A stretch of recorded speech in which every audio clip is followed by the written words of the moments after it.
Bom dia a todas e todos. Em primeiro lugar, os meus melhores cumprimentos ao curso de graduação em Arqueologia da FURG, pelos seus 10 anos de vida, um marco na história do ensino de arqueologia no Brasil.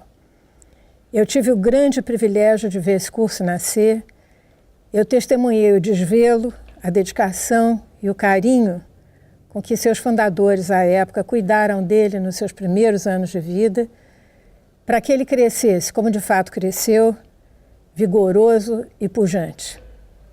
Compartilhei momentos de aflição, desânimo, de angústia mesmo, porque nada se consegue sem muita luta no universo acadêmico brasileiro. Todos eles felizmente superados e as muitas batalhas, as que mais importam, vencidas. Hoje é tempo de se avaliar o muito que se fez, o tanto que se produziu e colher os louros da vitória. Sem nenhum favor e me reportando ao que ouço já há alguns anos de colegas Brasil afora, é comentada a excelência dos alunos aqui formados, ou melhor, bem formados. Esses são os louros. Por eles valeu tanto esforço e sacrifício. Ao corpo docente e discente da Faculdade de Arqueologia da FURG, os nossos mais calorosos parabéns. Feliz aniversário e que esses 10 anos se multipliquem em 100, apesar das angústias e da incerteza do momento que nós estamos vivendo, é o que eu lhes desejo de todo o meu coração. Eu recebi com muita alegria o convite da Bia para fazer essa conferência de abertura, que tanto me honrou, e que aqui eu agradeço penhorada pelo grande carinho que eu tenho por esse curso e pelo grande prazer que me dá sempre vir ao Rio Grande, rever a cidade e colegas muito queridos. A Bia, me explicando o tema central a ser discutido no evento, que é a questão da violência, visando discutir teorias e práticas atuais da disciplina, a ela vinculadas, e entendendo-a como eixo fundamental para se refletir sobre a atual realidade brasileira, ela generosamente me deixou muito à vontade para eu falar sobre o que eu preferisse com relação a esse tema. E aí, tão logo eu recebi o convite, a minha primeira reação, de mim para mim, foi a de que era uma discussão oportuna e cabível nas circunstâncias atuais. Mas imediatamente em seguida, eu fiquei me questionando por que razão eu a achava oportuna e cabível se, no meu entendimento pessoal, a violência é inerente à nossa condição humana desde o seu surgimento. E se ela nos é inerente, onde há humanos, há violência. Nenhuma sociedade, nenhuma região do mundo, nenhuma cultura estão livres dela. Então, o que estaria tornando essa discussão oportuna e cabível agora, se a violência faz parte da trajetória humana, em todos os tempos e espaços, desde os mais remotos até o momento tão conturbado que nós estamos vivendo agora? Eu vou expor aqui os passos que eu segui na tentativa de responder a mim mesma. Não está? Na tentativa de responder a mim mesma. Em primeiro lugar, cabe indagar o que é a violência.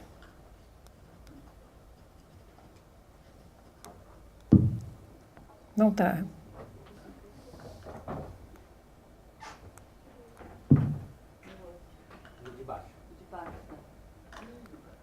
Ah, ele me ensinou que era o de cima. Tá. Então, cabe indagar, em primeiro lugar, o que é a violência. Etimologicamente, essa palavra origina-se do latim violência, que significa veemência e impetuosidade. É relacionada ao verbo violare, que significa infringir, transgredir, profanar, devassar. Fica evidente sua relação com o domínio do sagrado, com aquilo que o pensamento grego diagnosticou como a falta de medida, a desmesura, o excesso que habita o homem e o faz transgredir a justiça e as leis divinas. Elas que expressam a ordem sagrada do mundo e dão sustentação à justiça e às leis humanas. O termo remete a vis, que significa força, energia, vigor, potência, essenciais a todo ser. Em grego, o termo correspondente significa da mesma forma força vital, assim como o verbo violar em grego igualmente significa transgressão. Isso posto, de que conceito de violência nós estamos falando? Se nós indagarmos as ciências sociais, nosso terreno mais seguro, como definir violência, não teremos resposta. O fenômeno social da violência, pela sua extrema complexidade, é dos mais difíceis de se conceituar e as ciências sociais reconhecidamente assumem essa dificuldade. Segundo o Dicionário do Pensamento Social do século XX, editado pelos sociólogos ingleses Outwait e Bottomore, tendo como editores brasileiros os cientistas políticos Renato Lessa e Vanderlei Guilherme dos Santos, não há uma definição consensual ou incontroversa da violência, tendo em vista que o termo é potente demais para que isso seja possível. No Dictionnaire de la Violence, obra titânica de 1.500 páginas, publicada em 2011 e dirigida pela filósofa Michela Marzano, ela mesma reconhece a multiplicidade de sentidos do termo, suas ambiguidades e dificuldades semânticas. Talvez por isso mesmo, o único verbete que falta nessa obra gigantesca é justamente violência.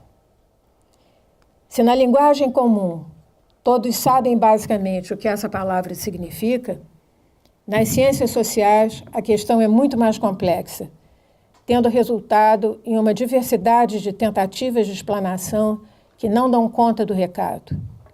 Polêmica, ambígua, paradoxal, controversa, escorregadia, a noção de violência polissêmica é utilizada para referir fenômenos de diferentes tipos.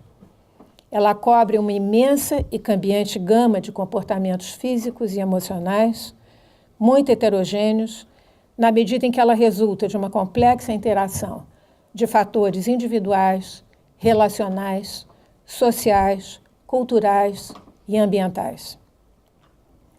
A violência assume muitas formas, com tantas e tão diferentes características, que as definições existentes, conceituando o termo ora com excessos, ora com omissões, geram amplas controvérsias sobre o que é a violência e como ela deve ser definida.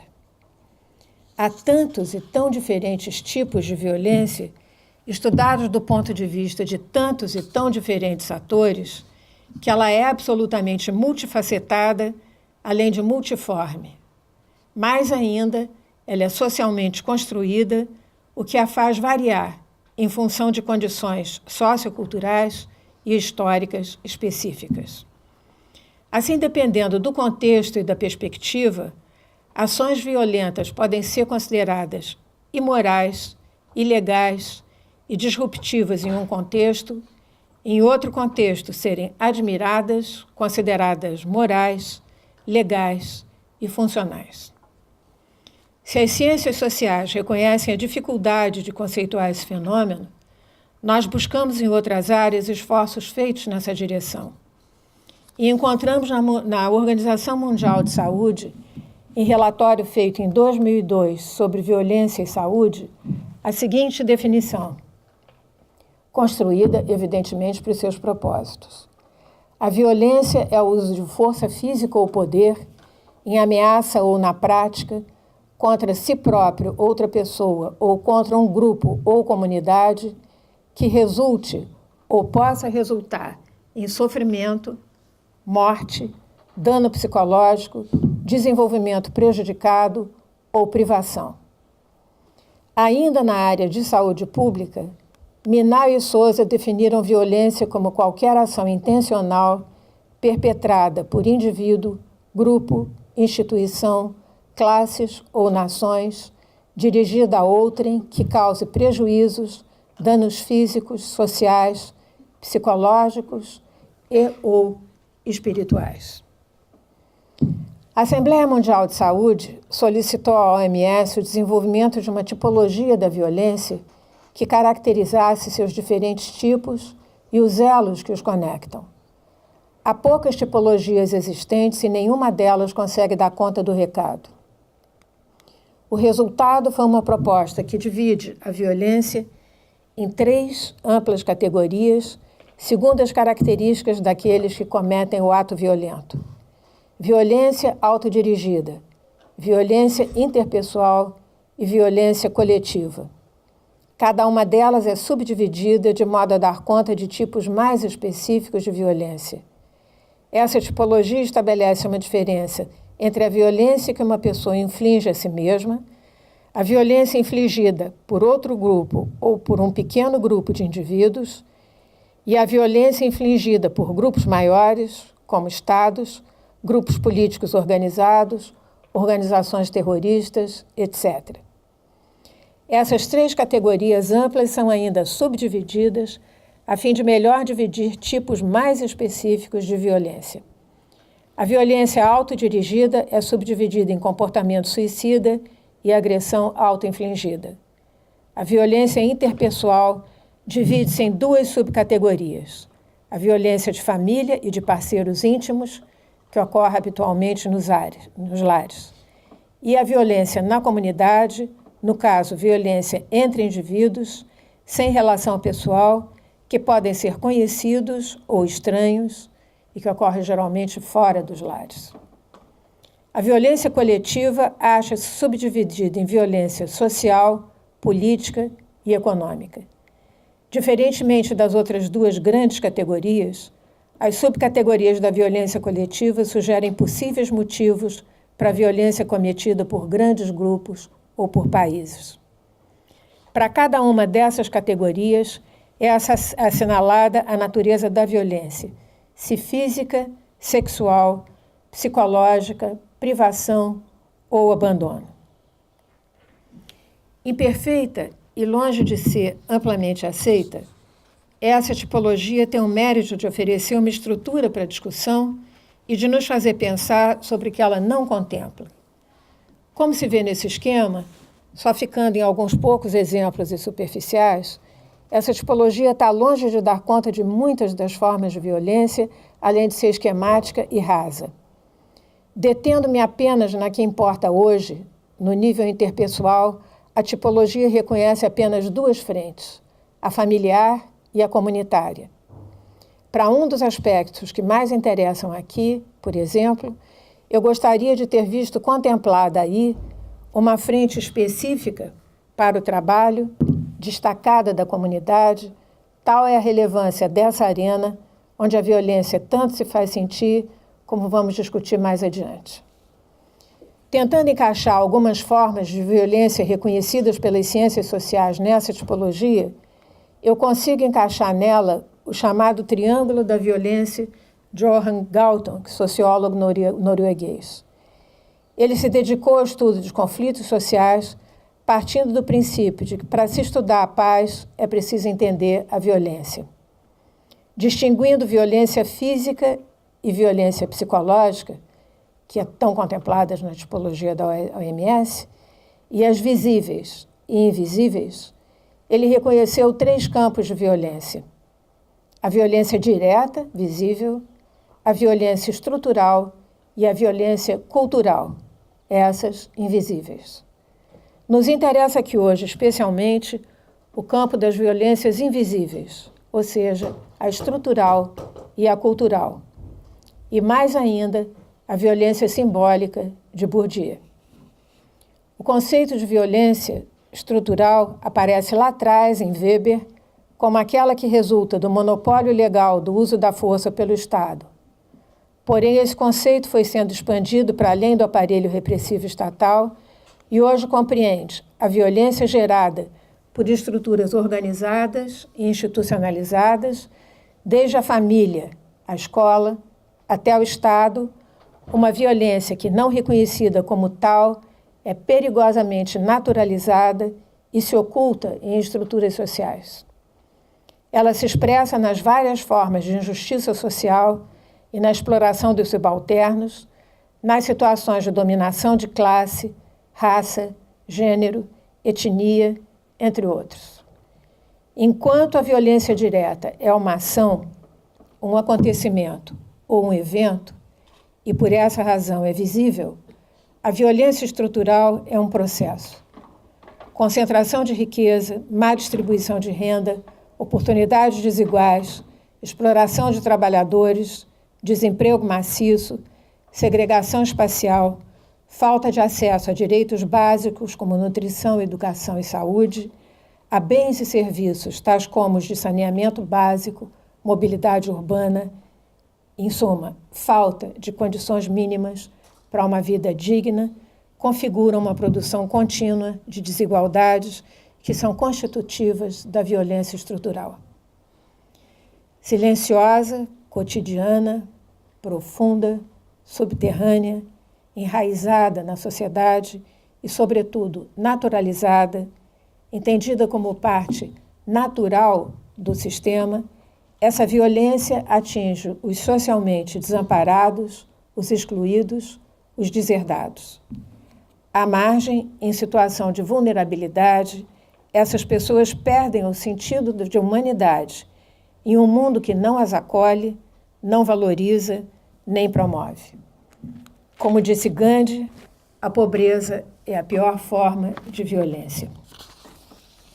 O locus dessa violência estrutural são as sociedades de democracia aparente, como o Brasil, que pregam a liberdade e igualdade dos cidadãos, mas não estendem de fato a todos eles os direitos que lhes deveriam ser assegurados. O outro conceito trabalhado por Galton no seu triângulo é o de violência cultural, de todas a considerada a mais sutil, indireta e duradoura através do tempo. Segundo ele, por violência cultural, nós queremos dizer aqueles aspectos da cultura, a esfera simbólica da nossa existência, exemplificada pela religião e a ideologia, a linguagem e a arte, a ciência empírica e formal, que pode ser utilizada para justificar ou legitimar a violência direta ou estrutural. A violência cultural faz-se sentir como correta ou, pelo menos, não errada. A violência não está nas crenças e costumes em si, mas na forma como eles são utilizados para justificar ou legitimar formas de violência que se embasam em diferenças culturais, étnicas, de gênero, que podem se manifestar, como disse Galton, através da arte, religião, ideologia, linguagem e ciência. Vale dizer, através de discursos, símbolos, metáforas, entre muitos outros mecanismos. Ela aparece não necessariamente como causadora direta ou indireta da violência, mas como sua legitimadora ou justificadora. Por exemplo, a imposição de uma cultura sobre outra é em si mesma um tipo de violência cultural. As mudanças nesse plano são muito lentas e difíceis de enxergar, mas podem ficar claras depois de algum tempo. Estamos falando de processos muito lentos. E a arqueologia, que trabalha na longa duração, tem uma posição privilegiada para a observação desses processos. E aqui chegamos à violência simbólica de Bourdieu, que a definiu como a que se exerce com a cumplicidade tácita daqueles que a sofrem e também, frequentemente, daqueles que a exercem, na medida em que uns e outros são inconscientes de exercê-la ou sofrê-la. Ou, em outra explicação mais recente, violência simbólica ou dominação simbólica são formas de coerção que se baseiam em acordos não conscientes entre as estruturas objetivas e as estruturas mentais, de tal forma que essa relação entre dominante e dominado parece natural. Para Bourdieu, violência simbólica é o meio de exercício do poder simbólico. Ou seja, é uma espécie de interdição desenvolvida com base em um respeito que naturalmente se exerce de um para outro. Por exemplo, a atitude professoral, que pressupõe o uso legitimado de estratégias punitivas, como reprovações, notas baixas ou outras em relação a alunos que não se enquadram nos moldes sociais da instituição escolar. E ela é exercida não apenas na escola, mas em todos os meios sociais.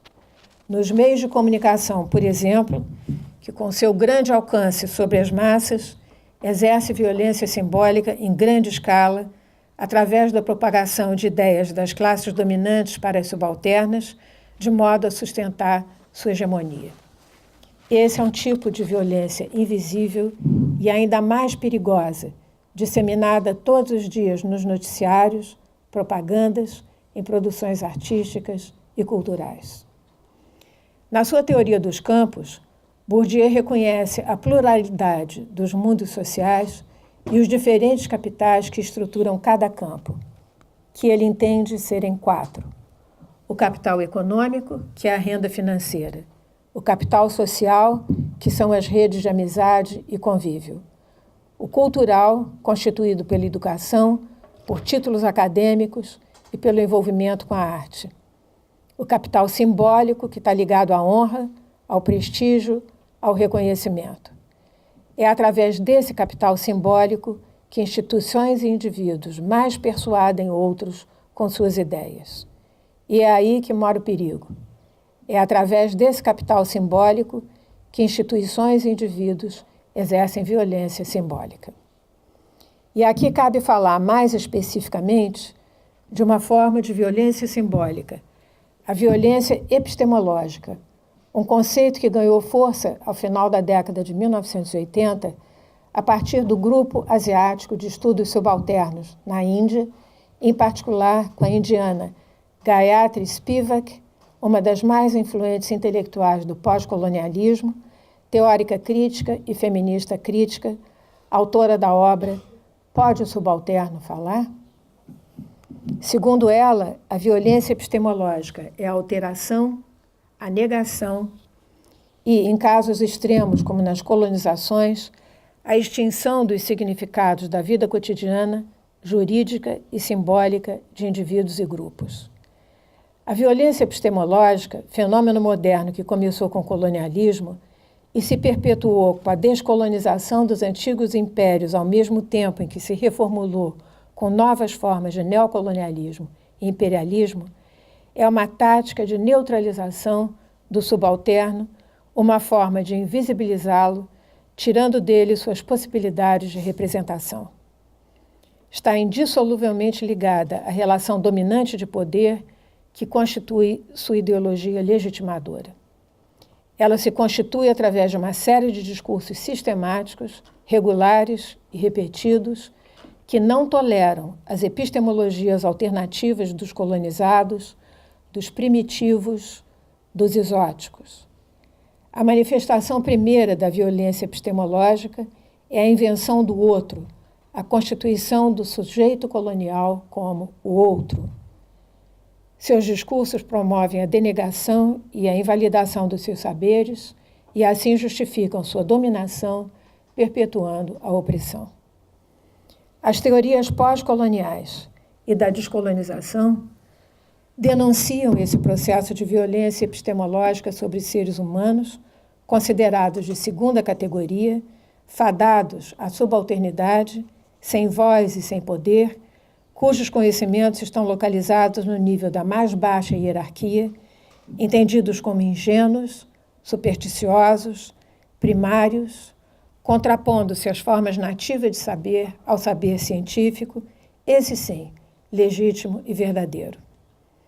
Já a perspectiva da descolonização entende os subalternos como sujeitos que têm sua própria voz e como fonte relevante de conhecimento, lutando pela eliminação de binarismos como conhecimento científico versus conhecimento tradicional, colonizador versus colonizado, opressor versus oprimido, desenvolvimento versus subdesenvolvimento, abrindo frentes de libertação.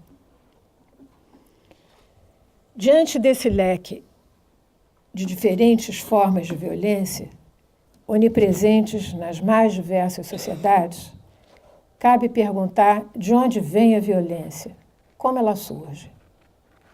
Essa é uma questão que foi e continua sendo abordada pela psicanálise. Em suas origens, para Freud, seu fundador, a violência é constitutiva e estruturante dos humanos. Mais ainda, ela é fundante da cultura, na medida em que a entrada dos humanos no mundo da cultura ocorreu a partir de uma violação de suas perspectivas naturais e instintivas.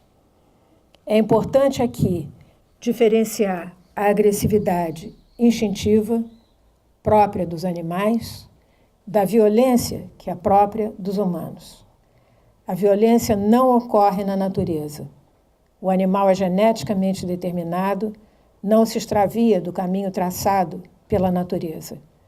Já os humanos têm livre-arbítrio para os rumos que quiserem dar à sua existência e usam a sua agressividade com fins destrutivos. Se, por um lado, a violência é parte intrínseca e estruturante dos humanos, por outro, é necessário contê-la, em nome da civilização. Os humanos precisaram conter sua violência inata, posto que, se ela não fosse reprimida, não haveria cultura.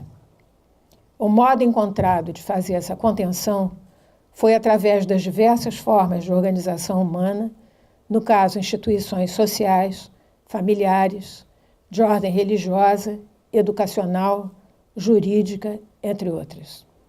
Porém, foi fundamental para a condição humana firmar um pacto social, o de abrir mão da inclinação do homem ser lobo do homem. Em sua teoria pulsional, Freud reconheceu a pulsão de vida, eros, que preserva e que busca satisfação com aquilo que sustenta a vida, e a pulsão de morte, thanatos, que, fundada na agressividade, na autodestruição e na culpa, leva à destruição. A pulsão, no caso, é entendida como representante psíquico de uma energia que leva ao movimento, é produzida internamente dentro do organismo e, portanto, não pode ser eliminada. Exige que o organismo lide com ela. Em um primeiro momento, na primeira versão da teoria pulsional, Freud não estava convencido da existência desse instinto agressivo, thanatos, ao lado do instinto de autopreservação, eros, nem de que eles fossem da mesma qualidade. Posteriormente, porém, ele admitiu, aspas, a inata inclinação humana para a ruindade, a agressividade, a destrutividade e também para a crueldade, fecha aspas. Surgindo desse reconhecimento a segunda versão da teoria pulsional. Melanie Klein, psicanalista austríaca pós-freudiana, entende igualmente que a agressividade humana que se expressa como inveja, ódio ou sadismo é sempre uma manifestação da pulsão de morte ou pulsão destrutiva, e esta é um elemento fundamental, constitucional do indivíduo, variando de intensidade em cada um. Da mesma forma, o filósofo e psicanalista francês Roger Dadon, autor de A Violência, ensaio sobre o homo violens, entende a violência como essencial aos humanos. Segundo ele, consideramos como primordial, essencial e até mesmo constitutivo do seu ser a violência. O homo violens é o ser humano definido, estruturado, intrínseca e fundamentalmente pela violência. Entretanto, essa não é uma posição consensual na psicanálise.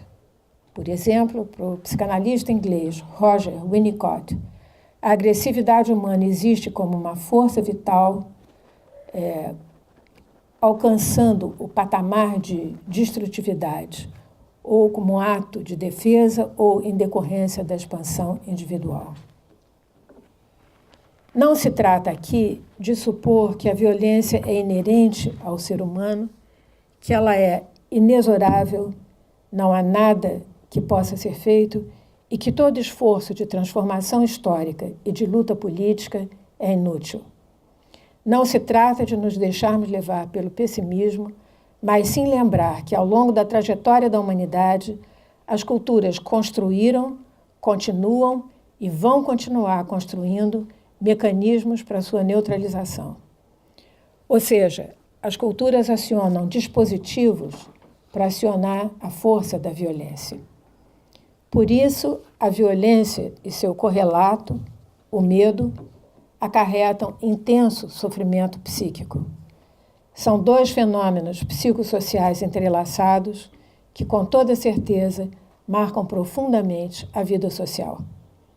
Na atualidade, uma vida social caracterizada pela globalização, pelos avanços tecnológicos, por intensas transformações nos costumes, na família, nas relações sociais, no trabalho, na esfera jurídica, na ética, na moral, etc.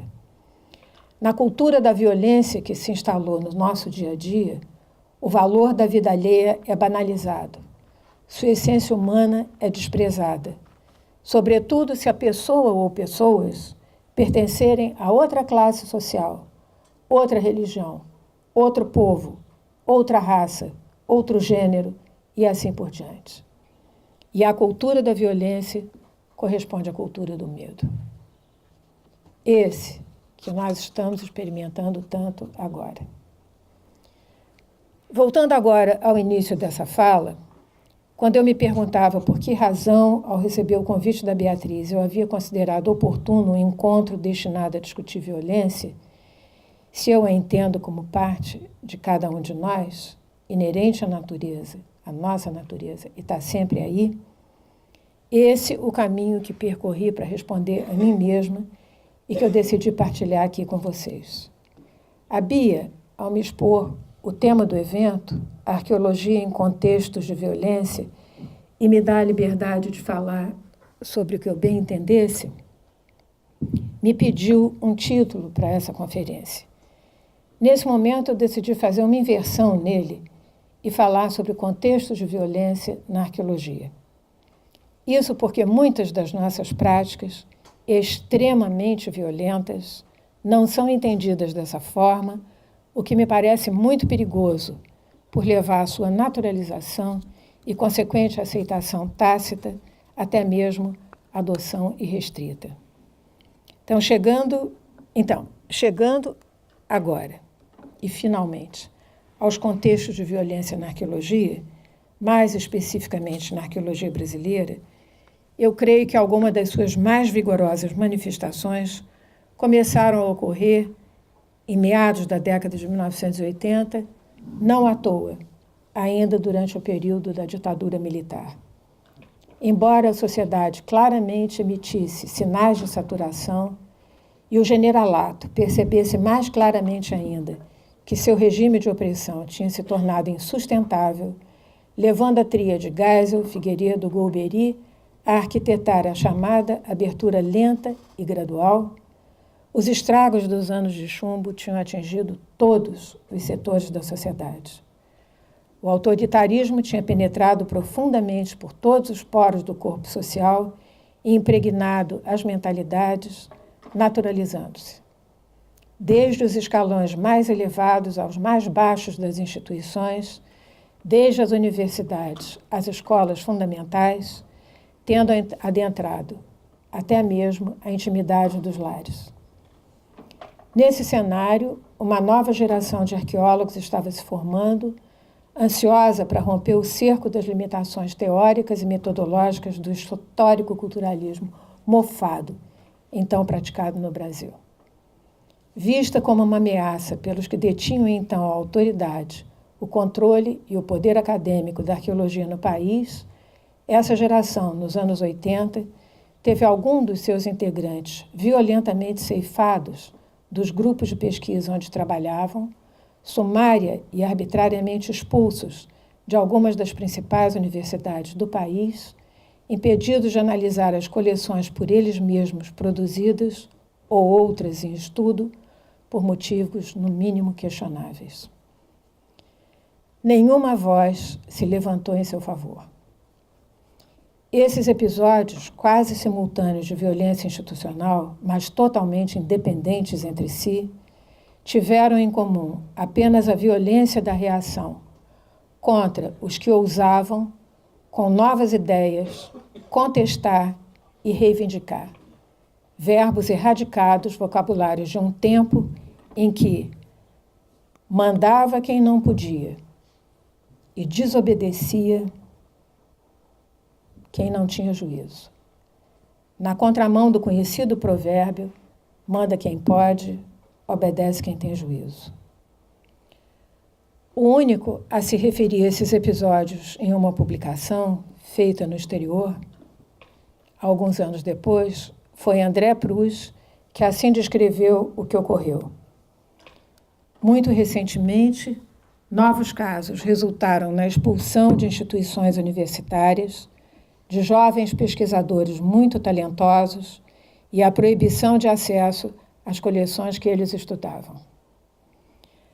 A Sociedade de Arqueologia Brasileira, fundada em 1980 e consolidada ao longo daquela década, teve no seu estatuto original a marca desse autoritarismo institucional e, por conseguinte, de uma violência institucional sem par.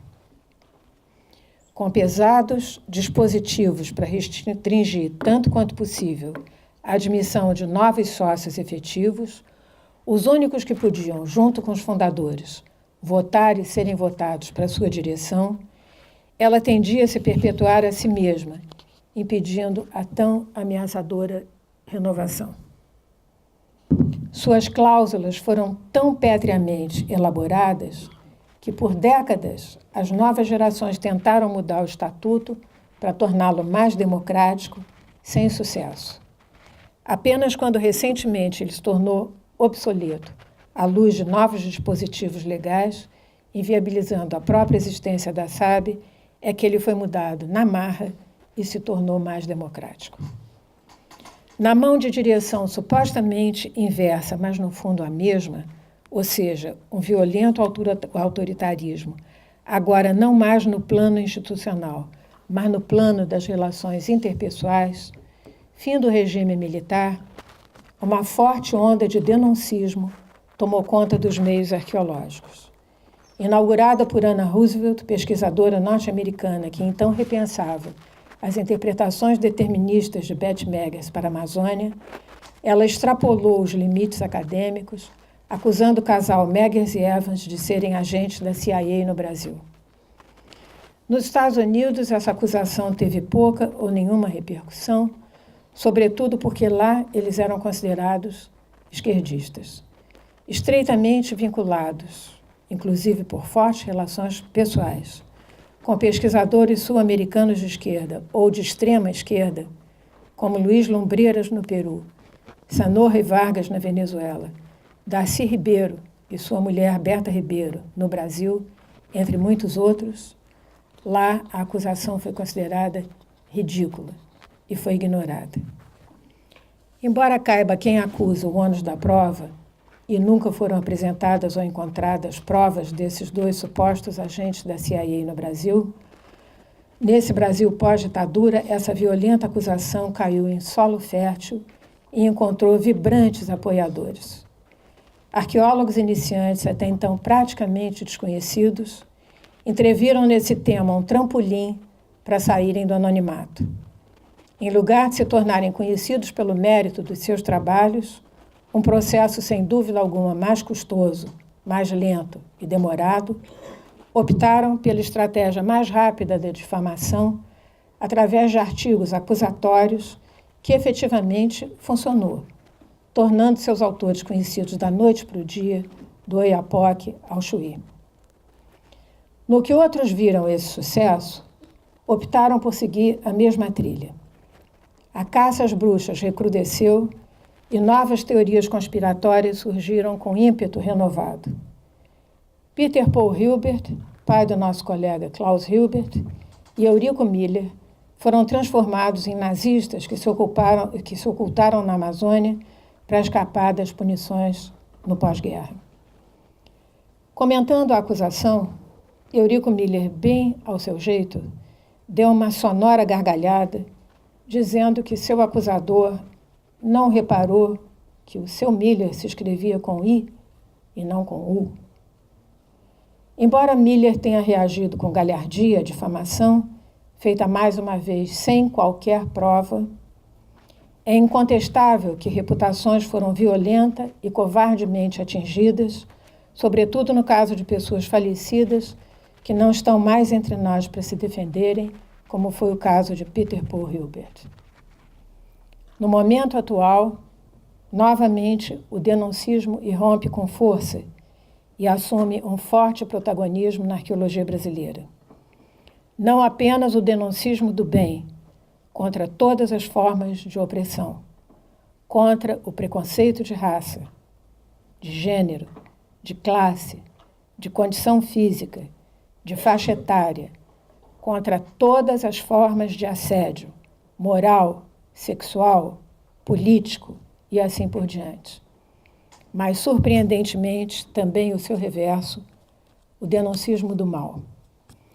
Se nos meios acadêmicos a violência cultural e simbólica sempre foi exercida de cima para baixo, ou seja, por professores, detentores do saber-poder sobre alunos, estagiários e orientandos, esses, impotentes para uma reação e temerosos de represálias, nós estamos agora diante de um novo cenário.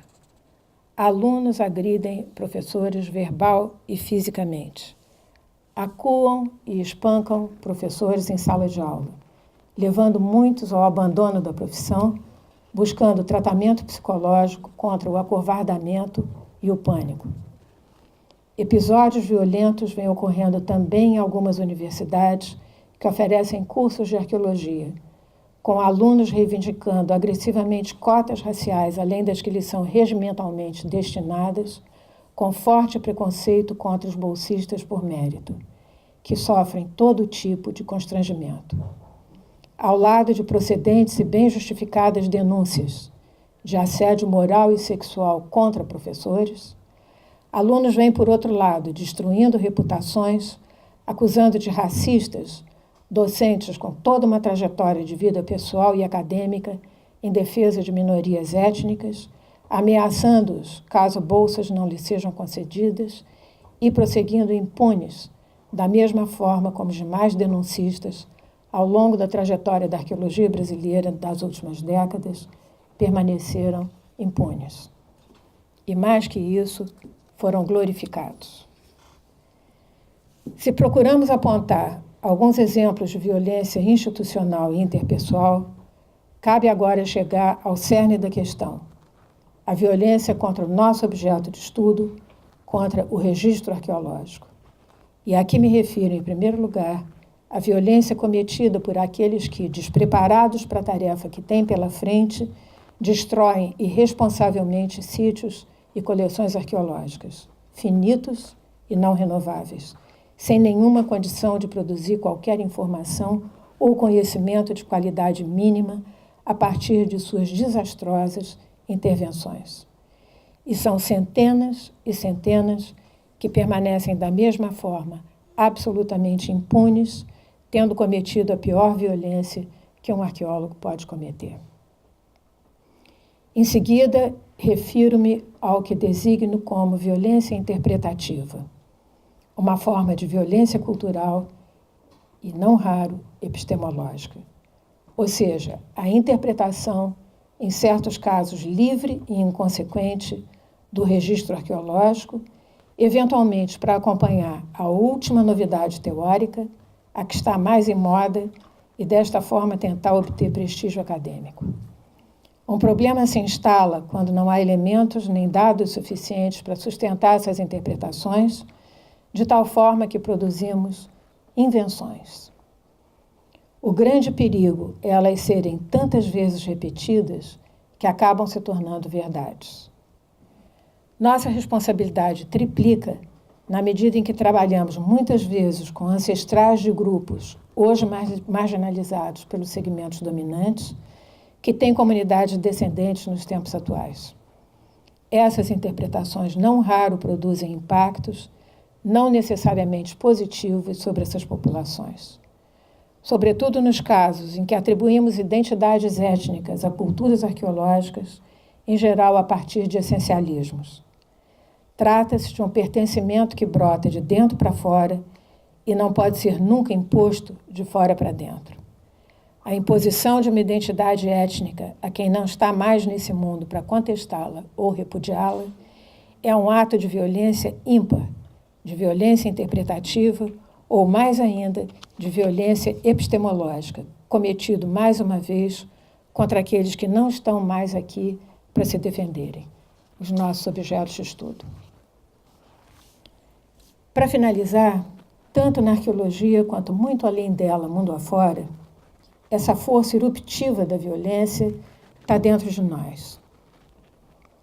Ela é a parte integrante da nossa natureza, mas ela estava relativamente contida pelo pacto social.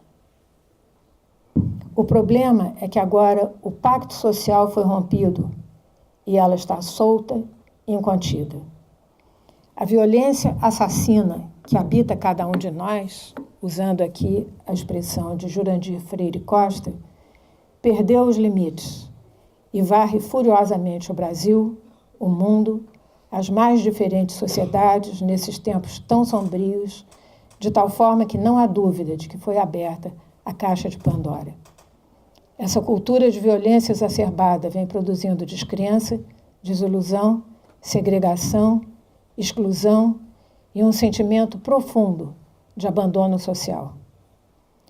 O que fazer para contê-la, para domá-la, já que as restrições morais, legais, éticas, religiosas faliram e estão absolutamente impotentes para lidar com ela?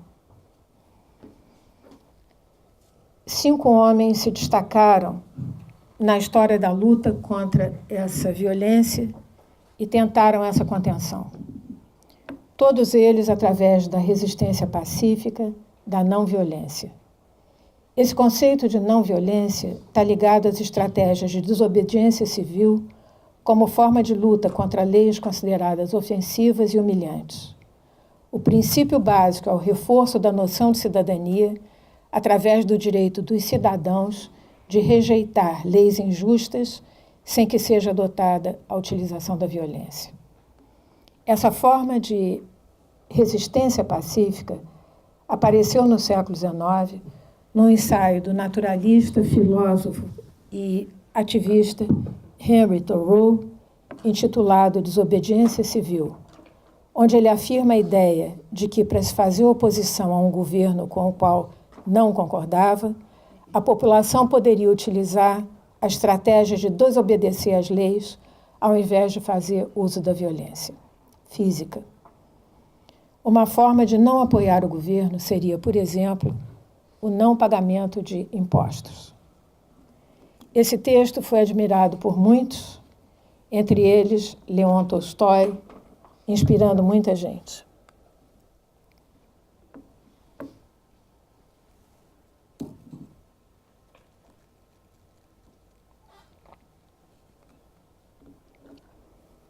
Um dos que mais se inspiraram em Thoreau foi o indiano Mahatma Gandhi.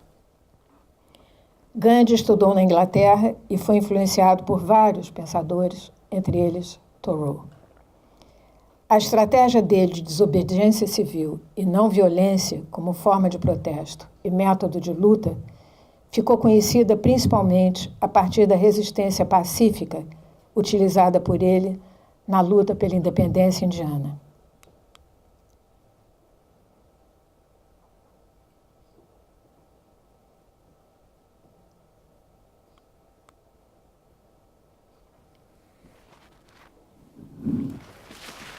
Suas ideias e ações influenciaram e inspiraram inúmeros pensadores ao longo do século XX, bem como gerações de ativistas democráticos e antirracistas, como Nelson Mandela, advogado de direitos humanos e o mais poderoso símbolo da luta contra o regime de segregação racial do apartheid na África do Sul.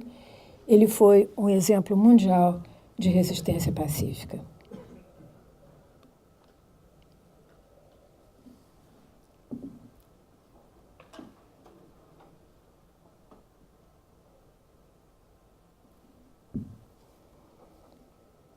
E Martin Luther King, pastor protestante negro, que adotou a estratégia da luta sem violência, ativista político que pregava a desobediência à legislação segregacionista americana, não acatando as leis racistas vigentes. O objetivo dessa reação pacífica não era o rompimento com a ordem jurídica e institucional estabelecida, mas sim uma luta contra leis racistas consideradas extremamente injustas, humilhantes e prejudiciais aos negros americanos.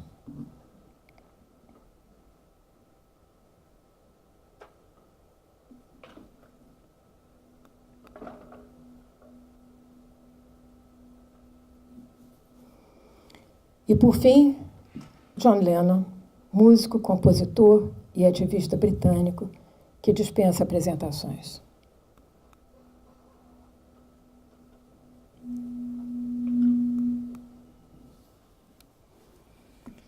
Esses homens tão diferentes, apologistas da não-violência e reconhecidos como os mais destacados pacifistas do nosso tempo, não à toa têm algo em comum.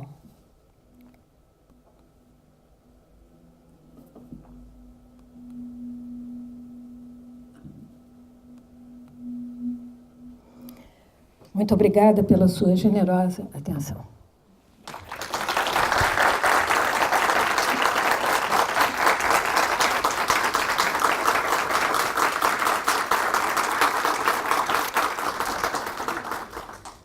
Eu trouxe aqui alguns pontos para um posicionamento de vocês. William Schinkel é um sociólogo e teórico crítico holandês, autor de Aspectos da Violência, uma teoria crítica. Ele assinala alguns paradoxos contidos nos variados usos do termo violência nas ciências sociais. Eu acho que ainda tem um slide lá.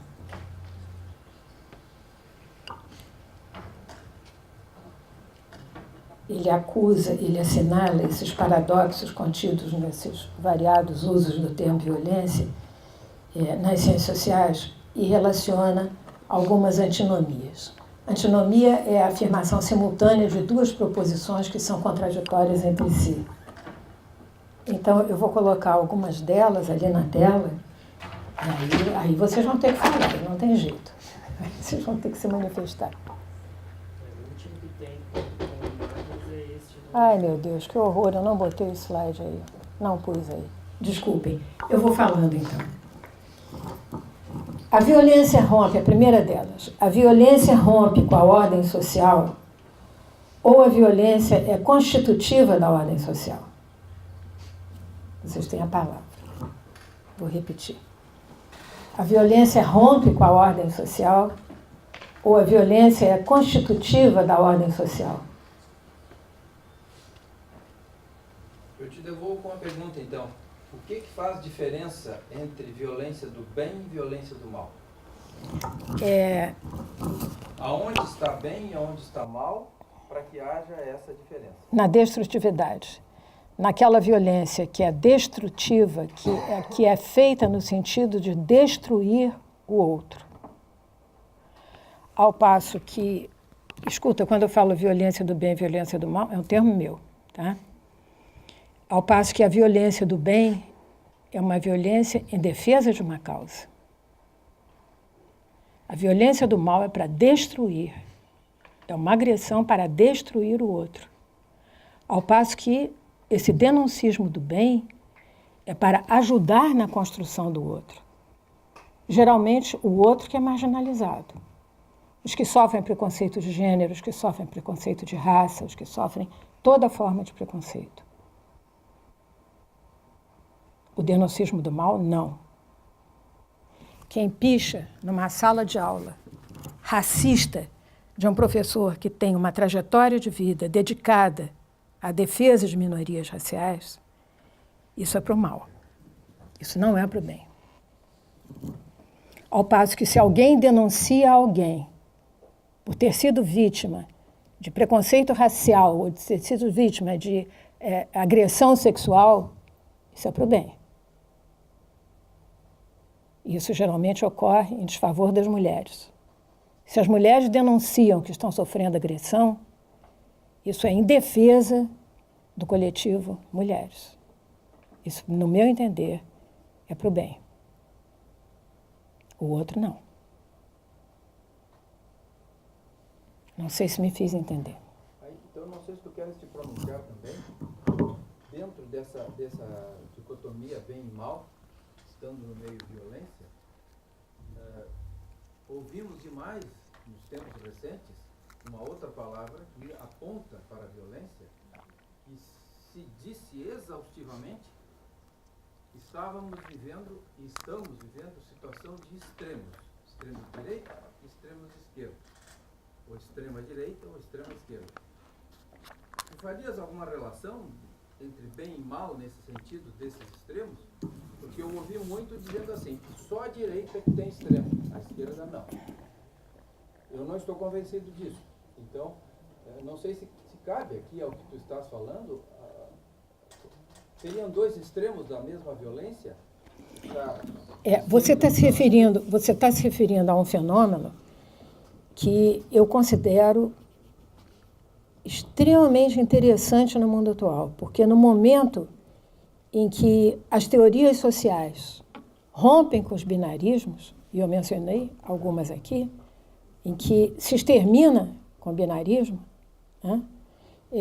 Nesse momento, na sociedade brasileira, e por que não dizer no mundo, nós temos o recrudescimento de posições extremadas. Nós temos um amplo espectro, né, nas nossas posições.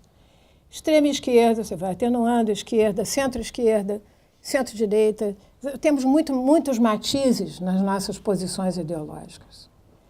Então, no momento em que o pensamento vai na direção de eliminação de binarismos, é o momento em que eles recrudescem. É a mesma tensão que você vê, por exemplo, entre o global e o local. No momento em que a globalização nos atinge de uma forma tão profundamente, surgem movimentos locais de defesa contra isso. Então, são dialéticas, são coisas que estão aí em confronto. Eu acho uma grande contradição. No momento em que a gente quer acabar com os binarismos, em que a ciência social coloca essa questão na mesa, eles recrudescem.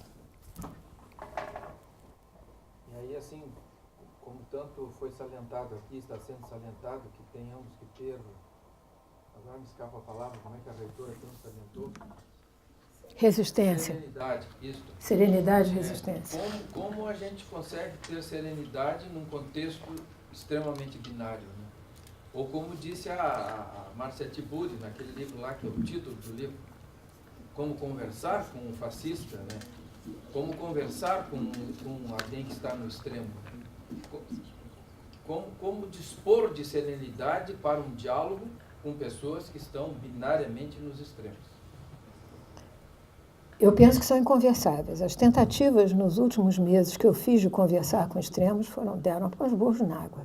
Como acredito que todos aqui tentaram, deram com os burros na água, né?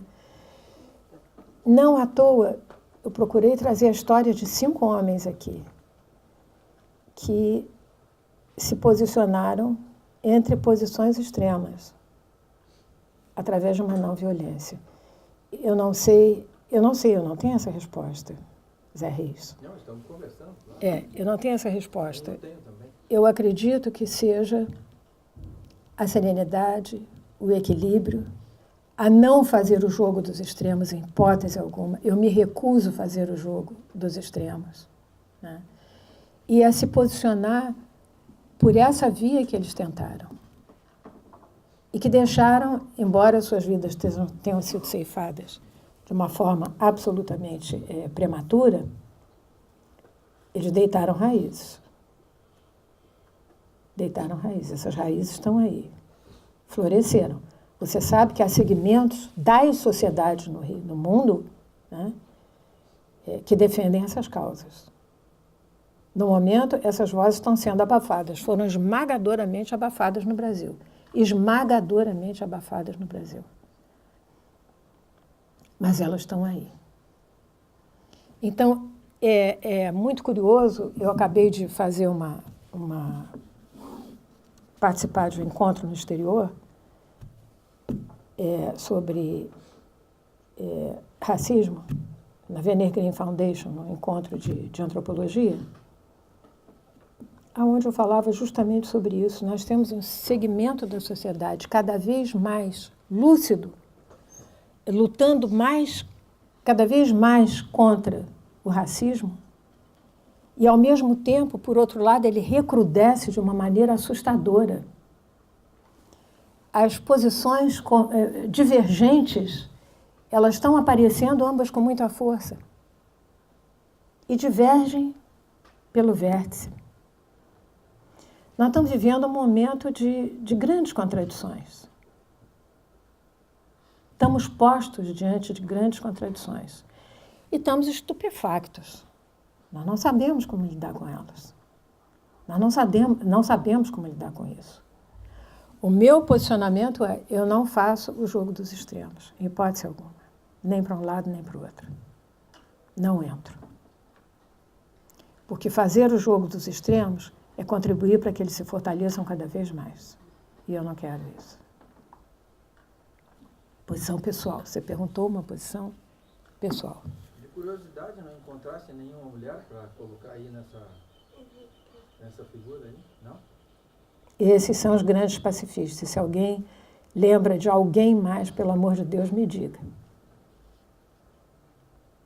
Não tem.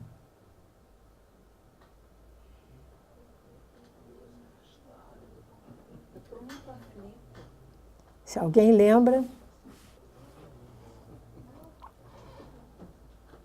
confesso que eu não tive muito tempo para fazer essa conferência. Acho que, não sei se é da região do Oriente Médio, a Malala, né, aquela menina. Acho que ela é uma grande ativista. Sim, é uma grande ativista. Ela é uma ativista, mas talvez, porque o impedimento à educação é uma violência, né? E ela lutou fortemente contra isso. Talvez sim pudesse ser pensada nessa direção. E não à toa quase foi assassinada. Hã? Não à toa quase foi assassinada também. Não à toa. Não à toa. Obrigada pela sua contribuição. Poderia ser pensada, com certeza, nessa direção.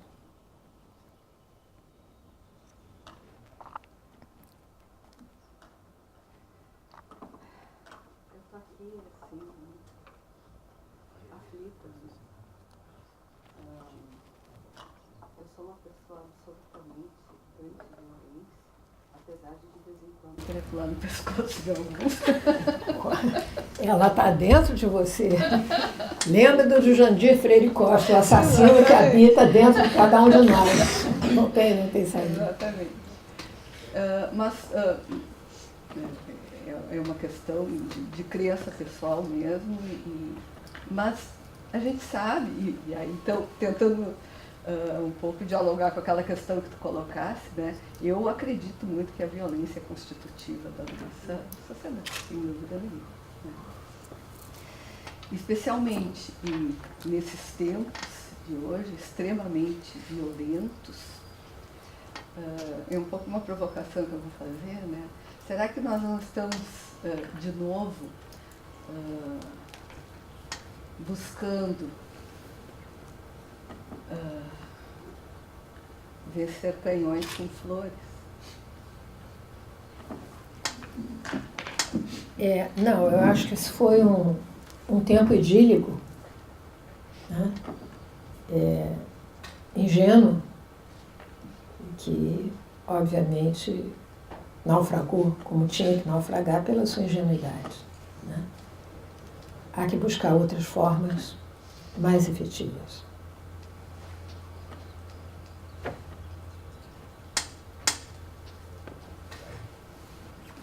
Acho que completando um pouco o que a professora Bia falou, nessa questão dos extremos e da binaridade e da questão da violência do bem e do mal, tipo, em relação à frase que você falou, eu acho que a violência, além dela fazer... Me perdoa só te corrigir. Eu não falei em violência do bem. Eu falei em denuncismo do bem, não violência. Dos dois lados da violência, ela tanto é constituinte, assim, eu vejo desse... você voltou à pergunta, que bom. A pergunta é, a violência rompe com a ordem social ou a violência é constitutiva da ordem social? Que bom, obrigada. Vai. Talvez, eu enxergo como tendo os dois lados. Então, ela sendo constituinte, como rompendo, tipo, de um lado ela é constituinte de tudo isso que a gente está vendo hoje em dia no nosso atualidade, e também do outro lado, ela rompe, porque tem aquela violência que tenta romper com a outra violência, que é essa toda de ódio e de preconceito. Exatamente. Então, a resposta, eu considero, quer dizer, o livro não tem resposta, o livro lança as perguntas, mas eu entendo que, efetivamente, a violência rompe com a ordem social, sem dúvida alguma. Mas ela é constitutiva da ordem social, né? Como resposta à própria violência, ela é constitutiva da ordem social. Ela provoca a ordem social. Uma das frases que eu mais escutei nesses últimos 2 meses foi, tipo, a bandeira, a ordem e progresso, mas as pessoas falavam, depois do progresso, primeira ordem. Aí já comecei a pensar, a ordem é a partir do quê? Em qual perspectiva? É aquilo que eu falei para você. Porque alguma coisa que é considerada disruptiva, nefasta, em um contexto, é enaltecida em outro. Aquilo que, vamos supor, eu não gostaria de dividir assim, mas dividirei a falta de outros termos. Aquilo que a esquerda considera moral, legal, né, positivo, a extrema-direita considera imoral, ilegal, disruptivo. É a mesma coisa, considerada de formas muito diferentes nesse amplo espectro ideológico que nós temos. A mesma coisa. Então, o que é ordem para esse segmento é o extermínio das minorias, né? Das minorias que os incomodam. E os incomodam tanto por quê, meu Deus do céu? Por que incomoda, né? Porque, obviamente, é parte deles, parte que eles não querem reconhecer. E que preferem exterminar no outro do que ver reconhecido em si. Um homem que diz que prefere ver um filho morto do que vê-lo um homossexual, ele tem uma homossexualidade que não tem mais tamanho dentro dele. E que ele quer matar de qualquer forma. E ele mata no outro. Ele não consegue matar em si mesmo, né? A pergunta é a seguinte: a violência é um problema social ou a violência é uma solução padronizada para os problemas sociais?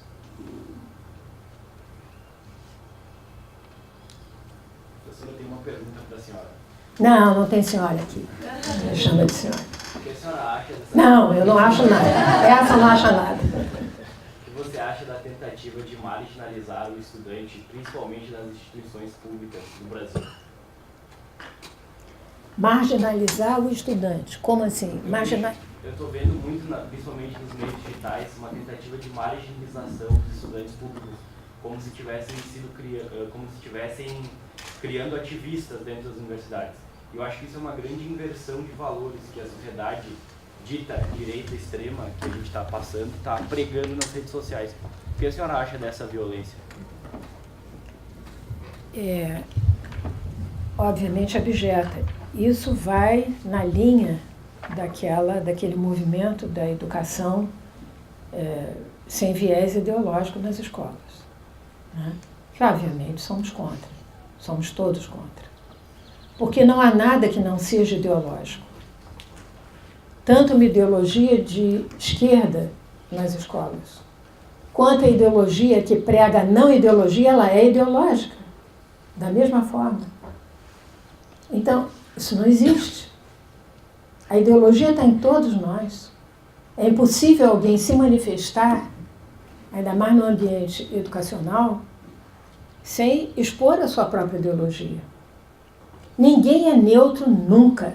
Nada é neutro nunca. Nunca. Em nenhuma circunstância. Então, como eu vou transmitir aquilo que eu sei, se não é através de mim e dos meus valores? Eu não posso transmitir o que eu sei através dos valores do presidente da República.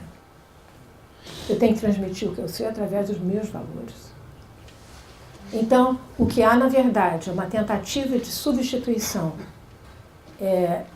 do que é considerado uma ideologia de esquerda nas escolas por uma ideologia de extrema direita. Nós corremos grande perigo daqui para frente, sem dúvida alguma.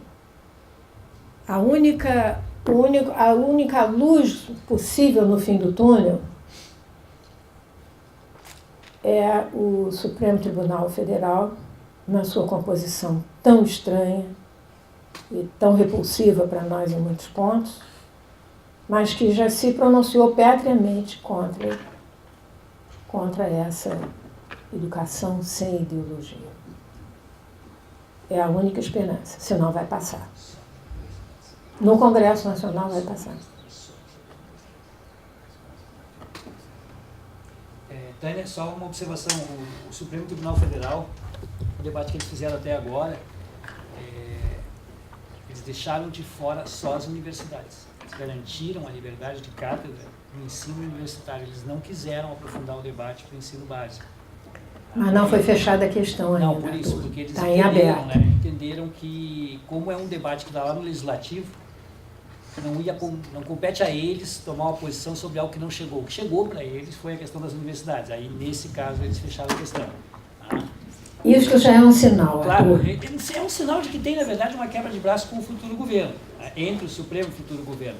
Eu me arrisco a dizer que não seria mais uma posição ideológica e refletida dos 11, ali no caso eram 9 naquele dia, 2 estavam fora, mas foi mais uma sinalização de, olha, vocês vão encontrar aqui alguma resistência nossa, mais por afetação. Olha, eu não diria alguma, porque foi por unanimidade. Não, por isso, né? Mas eu quero me referir ao seguinte, ao contexto em que acontece essa manifestação, né? Vem logo depois de uma declaração bombástica contra o Supremo, duas, na verdade, uma do futuro presidente e outra do filho dele, que deixaram o Supremo numa situação, em termos de opinião pública, fragilizada, e ali isso eu acho que pesou muito, né, quando eles fizeram aquele voto. Mas é importante destacar isso, né, esse Supremo, com essa composição esdrúxula, né, ele tem se pautado muito pela repercussão na mídia, das suas ações e daquilo que antecede uma possível ação deles, e tem buscado esse equilíbrio falso entre os poderes, sempre se preservando. Nós não vamos entrar aqui no Escola Sem Partido, que foi isso que eles fizeram aquele dia, né? Eles tomaram cuidado de dizer que o tema em discussão não era o Escola Sem Partido. O tema em discussão era aquelas intervenções em 17 universidades do Brasil. Tá? Aí sim, porque chegou a eles um pedido de dizer como o Supremo Tribunal Federal se aquelas ações eram legítimas ou não, porque elas teriam consequências jurídicas caso continuassem. Porque houve retirada de material, computadores, etc., em alguns campos, material gráfico, e isso para gerar processo. E o Supremo decidiu que esses processos, eles não estão anulados, eles estão suspensos, também fique claro isso, né? Então eu vejo mais um jogo, né? E é um jogo que tem a ver com a violência sistêmica, é óbvio, né? No momento que há um jogo de força, né? Mas de qualquer maneira é alentador, claro, saber que naquele, né? Houve ali pelo menos você veja bem, houve uma posição consensual dos 9 ministros para o ambiente universitário, que não é difícil você extrapolar ou prever que isso deverá ser extrapolado para o ensino fundamental. Não agora, é difícil vai prever. depender de um jogo de força, porque o projeto de lei do Escola Sem Partido ele está tramitando a nível federal, né? Você tem um projeto na Câmara, que só vai chegar ao Supremo depois que ele tramitar em definitivo no Congresso. Ele tem que tramitar na Câmara, no Senado, volta, e aí sim poderá haver uma ação que exija a intervenção de uma opinião do Supremo Tribunal Federal. Então, não significa que o projeto vai entrar em execução, até porque já foi dito pelo próprio Ministério da Educação e alguns de seus secretários lá, de que ele é um projeto de absoluta impossibilidade de fiscalização. Ele vai partir para uma fiscalização civil, denuncismo de aluno e pai. Né? Esse é o ponto. Esse é o ponto, porque os alunos estão sendo exortados em sala de aula a filmarem os professores que eventualmente deem aula com tendências ideológicas e denunciem apresentando esse filme. As exortações estão sendo feitas nesse sentido. Do momento em que o Supremo Tribunal bateu o martelo da forma como a gente espera que bata, vamos ver como isso fica. Porque a vitória no Congresso é líquida e certa. O presidente tem os meios necessários para isso. O novo presidente. Ele tem maioria no Congresso Nacional. A vitória está assegurada. A oposição vai fazer barulho, ele compete, mas o que importa é a votação. E na votação ele ganha.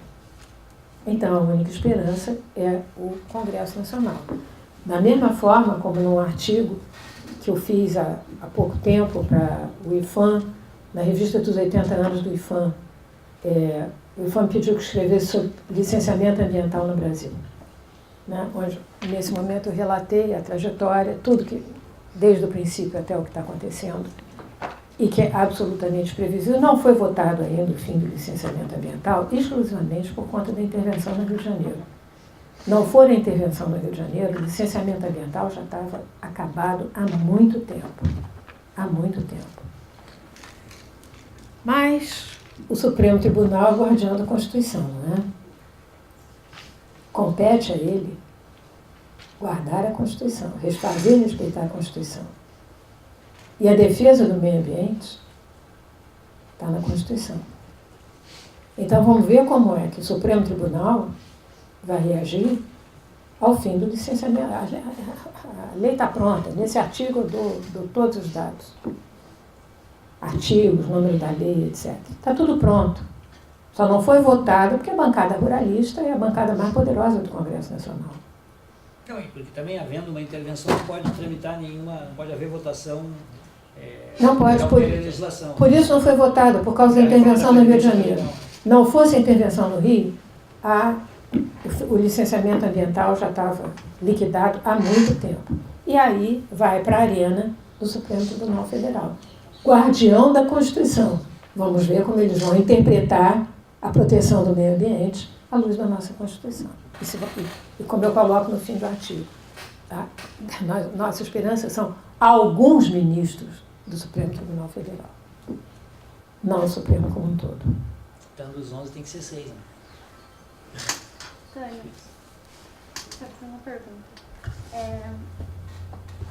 Eu quero entender melhor o seu ponto de vista. Para ser um pacificador, eu preciso fazer o uso da violência ou da contra-violência? Como tu pensas? Não, eu te trouxe exemplos de pessoas, porque eu acho que, veja bem, qual foi a minha razão de trazer isso aqui nesse momento. Porque incitar a uma violência cada vez maior, para mim, nós vamos à barbárie. Né? Se nós vamos contrapor a violência, nós vamos à barbárie. Né? Então eu procurei trazer pessoas que lutaram, deram suas vidas por essa causa, e que deitaram raízes e conseguiram coisas muito positivas. Leis foram mudadas. Os negros americanos assumiram uma outra posição dentro do sistema legal norte-americano, por exemplo, com Martin Luther King. John Lennon penetrou no coração de cada um de vocês, e no meu. Né? Porque é preciso trabalhar corações e mentes. Os corações devem ser trabalhados também. Esse foi o papel dele. Cada um fez o seu papel. Então, como eu te digo, eu não tenho resposta, mas eu acho que exacerbar a violência nesse momento é o pior possível que nós podemos fazer. Porque o rastilho de fogo já foi ateado. Formas de resistência, a resistência tem que haver. Esses homens resistiram firmemente, pacificamente, e contra a marcha de zilhões de pessoas que eles comandaram, marchas pacíficas. As forças que estavam lá armadas até os dentes não podiam fazer nada, eram pacíficas.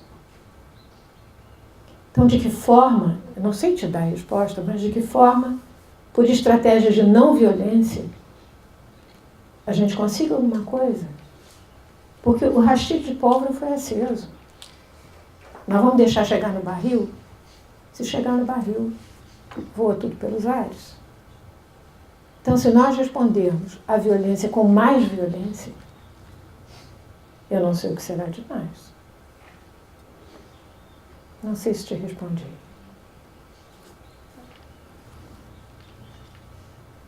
Já pegando esse gancho das formas de combater a violência com a não violência, eu acho que a gente precisa também pensar em como trazer a crença da não violência de volta. Porque o que eu vejo mais a cada dia é que toda vez que a gente tenta, isso eu, como várias pessoas aqui, se posicionar, está tão enraizado um pensamento violento, uma forma de fala violenta, que o posicionamento ele acaba, eu não sei até que ponto eu passo de talvez violentada para violentadora, sabe, no sentido de a minha fala acabar também ferindo e contrapondo o outro, porque talvez a forma que eu saiba de resistência, ela acaba sendo violenta e eu não me dou conta, ou eu talvez não saiba fazer outro tipo, sabe? Então, eu vejo as pessoas também falando, tipo, não adianta mais ficar parado, não adianta mais não fazer nada, porque... Mas não é ficar parado, eu te trouxe uma frase ali, né? Não é passiva. Sim, então... Ela não é passiva. Mas é esse o ponto, porque às vezes eu fico vendo que a pacificação, ela é vista como uma forma passiva. E aí, esse é o meu ponto. De que Depende da forma como você a conduz. Você vê como Gandhi conduziu a independência da Índia. Né? Ele arregimentou hordas. Quer dizer, por que eu estou falando disso aqui para vocês? Porque se cada um de nós falar para 50, se 50 falarem para 50, se 50 falarem para 50, nós seremos numerosos. Você entende? Agora, é preciso muito cuidado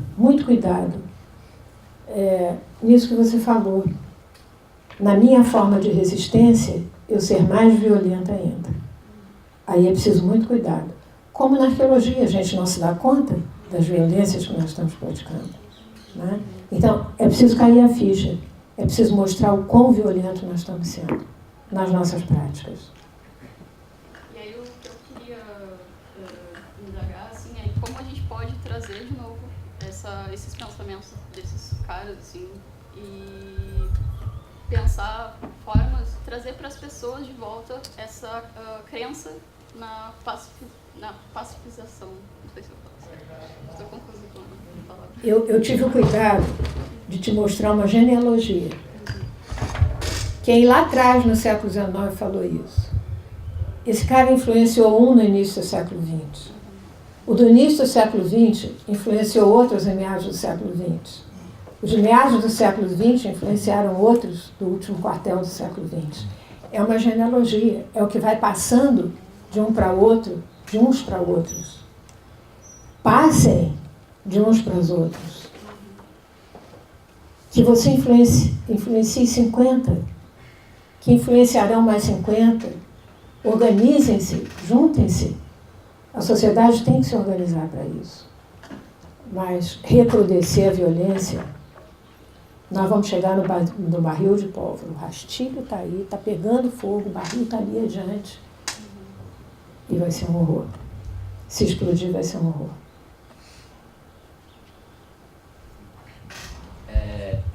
Cada caso é um caso, mas você citou o caso da violência do aluno com o professor.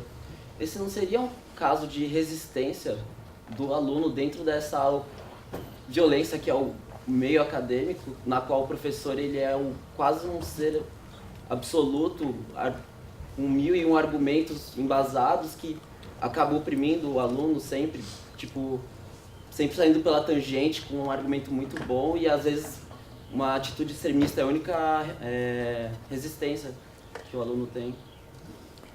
Aí eu volto à resistência pela agressão, pela difamação, pela aniquilação do outro, não é uma boa forma. Não é uma boa forma. Esse professor precisa ser conscientizado, né, da violência que ele está cometendo com as suas posições impositivas verticalizadas e não democráticas. Mas reagir desta forma,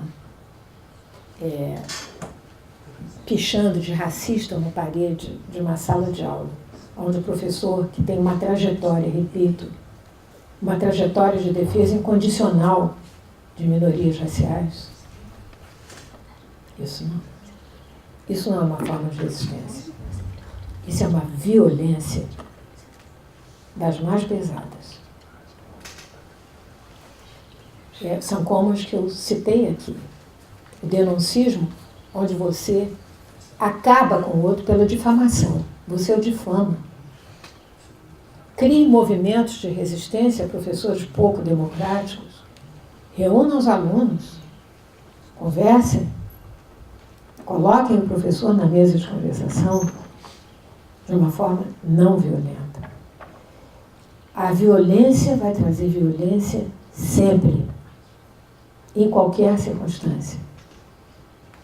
Vimos agora um pregador da violência, o candidato a presidente, ser vítima de uma violência. Foi esfaqueado. A violência gera violência. O que eu estou tentando mostrar para vocês é que essa não é a saída, isso não é o caminho.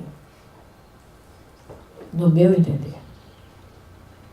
Porque ele não vai levar, é previsível, ele não vai levar um bom fim.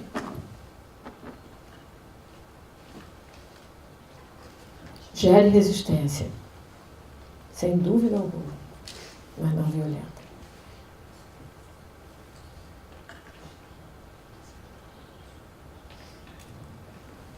Poderia repetir a pergunta? Claro.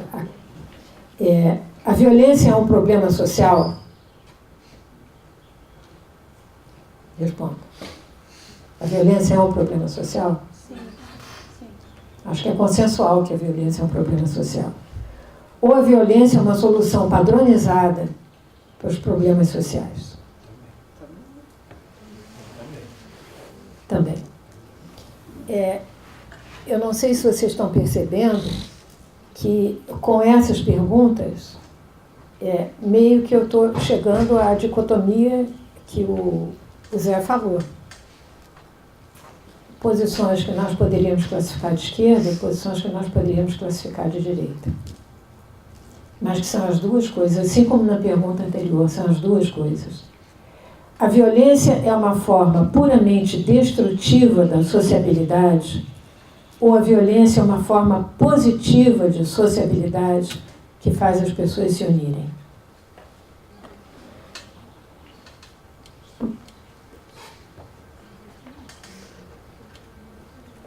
Uma por uma. A violência é uma forma puramente destrutiva da sociabilidade? Acho que puramente destrutiva não, mas é destrutiva. É destrutiva da sociabilidade, sem dúvida alguma. Nós estamos vivendo aqui hoje, agora. Né? Ela é destrutiva. Porque ela institui o medo. Exatamente. Essa potência destrutiva, ela traz imediatamente o medo. O medo. E o sofrimento psíquico. E o sofrimento psíquico. Todos nós estamos sofrendo com essa situação. Quando pessoas estão andando na rua, quando uma mulher põe um shortinho para andar de bicicleta e alguém passa e grita uma ofensa, esta é uma violência absolutamente destrutiva e a partir daquele momento está instituído o medo e a pessoa que está ali naquela condição não saberá mais se poderá continuar daquela maneira ou não, e simplesmente exemplos que estão sendo ditos nesse sentido. A menina botou shortinho para andar de bicicleta, teve que voltar para casa para botar calça. Isto é uma violência absolutamente destrutiva de uma situação supostamente social. Vestir minha roupa para sair de casa. Sem dúvida. É a clássica resposta aos estupros. Ah, você foi estuprada? Quem mandou você se vestir dessa maneira? Né? É a clássica resposta machista aos estupros, né? A explicação para os estupros. Quem mandou você se vestir dessa maneira? Você está pedindo, você está querendo. Né? Nenhum pacto social se mantém construtivamente com violência. Por isso o pacto social, Zé Reis, lá atrás, vamos reportar outros momentos nossos. O pacto social foi mantido. Havia violência, ela estava contida. Dentro de normal, limites. como se diz. Estava. Estava ali, mas estava dando para viver. Agora não está mais dando para viver. Vocês estão falando com uma pessoa do Rio de Janeiro. Não saibam, não queiram saber o que é ser do Rio de Janeiro nesse momento. Tá? Eu trabalho no meu computador, a fuzilaria começa, eu tenho que me abaixar e sair de gatinhos da minha sala de trabalho. E eu moro numa área privilegiada, eu não estou em uma comunidade, eu não estou nas proximidades de uma comunidade.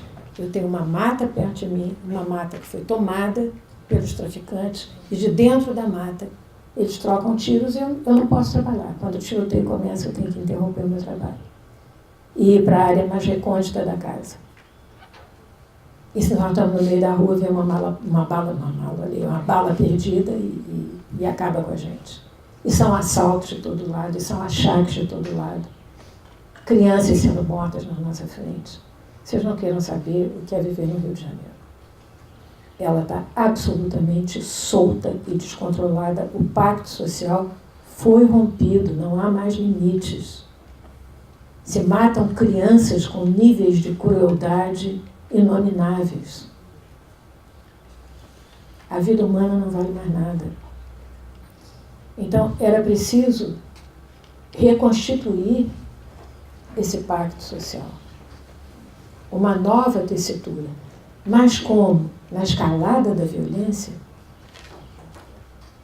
Agora, as Forças Armadas na rua, os bandidos com todos os fuzis do mundo no Rio de Janeiro, com balas de uso privilegiado das Forças Armadas, armas que vêm por contrabando do exterior, de sofisticação inominável, que nem as Forças Armadas têm, e nós somos reféns. Então, agora, bota as Forças Armadas, bota a polícia, bota todo mundo na rua, a fuzilaria vai comer e vai ser uma beleza. Vamos ver quem vai sobrar. Então, combater a violência com mais violência, não sei se é o caminho. Que aí seria o caso de se perguntar, no projeto do Capiroto, armar a população, e a bandidagem vai se reunir e dizer, peraí, então agora estão investindo contra a gente? De que lado os bandidos estão, então? Da população armada ou da população desarmada? Nesse sentido da instituir um novo pacto social baseado na violência, quer dizer, abolir o plebiscito que votou pelo não armamento e agora está dito, não, vamos voltar a armar a população. Já foi abolido o plebiscito, né? Pois é. Aboliram o plebiscito. Sim, mas eu fico me perguntando nesse sentido. Então, o tráfico, esse exemplo que está dizendo, e qual a posição política deles, então, no sentido de que qualquer pessoa hoje, a partir do momento que isso for liberado, poderá comprar sua arma e fazer sua justiça e fazer sua ação na sua casa? Olha, no meu entendimento, isso só dá mais alegria ao tráfico, porque eles assaltarão mais residências e conseguirão armas com muito mais facilidade. Basta assaltar agora uma casa. Mas receberão resistência também, porque as pessoas estarão armadas nas suas casas. Não necessariamente. Aí que você está falando é a ideia do Donald Trump, que se dentro da sinagoga, onde 11 judeus foram massacrados, se estivesse homens armados dentro da sinagoga, fuzilariam o cara. Não fuzilariam, porque aquilo foi totalmente inesperado. Estão fazendo a cerimônia do batismo de um bebê. Aonde que alguém vai ficar? Só se for a paranoia absoluta. No batismo de um bebê, eu estou armada até os dentes, com revólveres na cintura e mirando para o primeiro que chegar. O cara abriu a porta e gritou, todos os judeus do mundo vão morrer, acabou, papapá. Quem está preparado para isso? Ninguém está preparado para isso. Ali poderia ter 50 judeus armados. Mas o inesperado, a surpresa do inesperado, não dá tempo de reagir. Agora vai botar na sinagoga, dentro de cada sinagoga, tiradores de elite pelo teto. Que isso?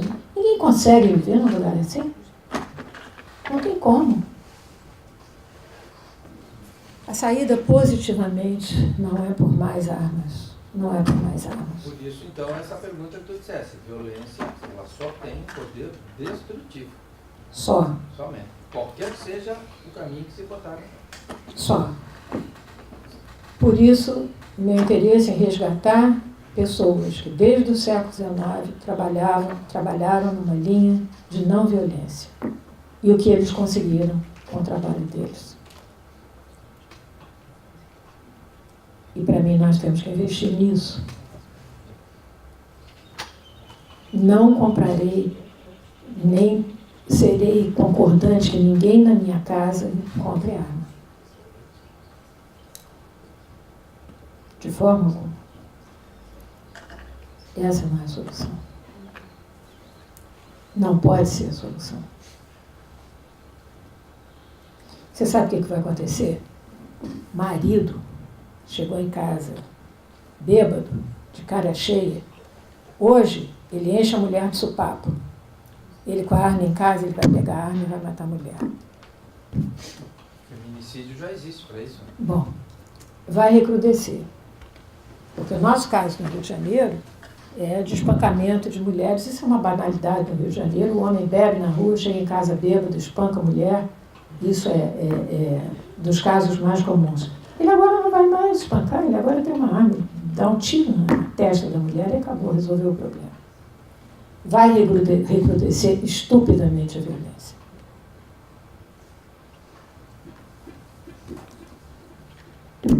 Novamente,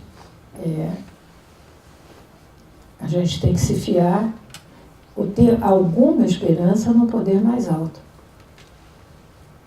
Se houve um plebiscito que foi contra, mas agora o que você está vendo é que, pela votação expressiva que o candidato à presidência da República teve, já se desmanchou por si próprio, por essa votação, aquele plebiscito.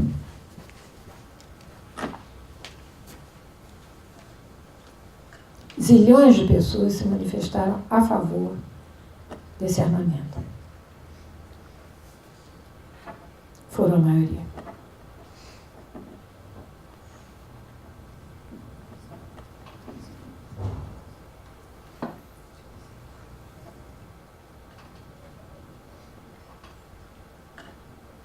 Volto a dizer, a violência está dentro de cada um de nós. Ela é da nossa natureza. Ela é constitutiva da nossa natureza. Mas a cultura a contém. A cultura doma. A cultura desenvolve mecanismos de neutralizar essa violência. Vocês, jovens, descubram os meios. Está nas mãos de vocês. Vocês são a juventude desse país.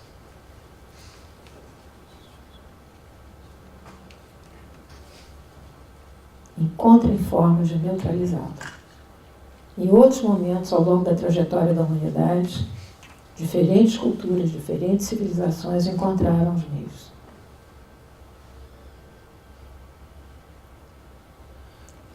Ninguém tem resposta para nada nesse momento. Nós estamos todos atônitos, estamos todos aparvalhados, estamos todos sem saber para onde vamos, estamos todos sem saber o que fazer. Né? Quem sabe buscando o fio condutor de atitudes não ingênuas, não se trata da flor no canhão, como a Bia falou, mas de atitudes consequentes, que possam, de alguma forma, ir de encontro ao que nos está sendo colocado, ao que nos está sendo imposto.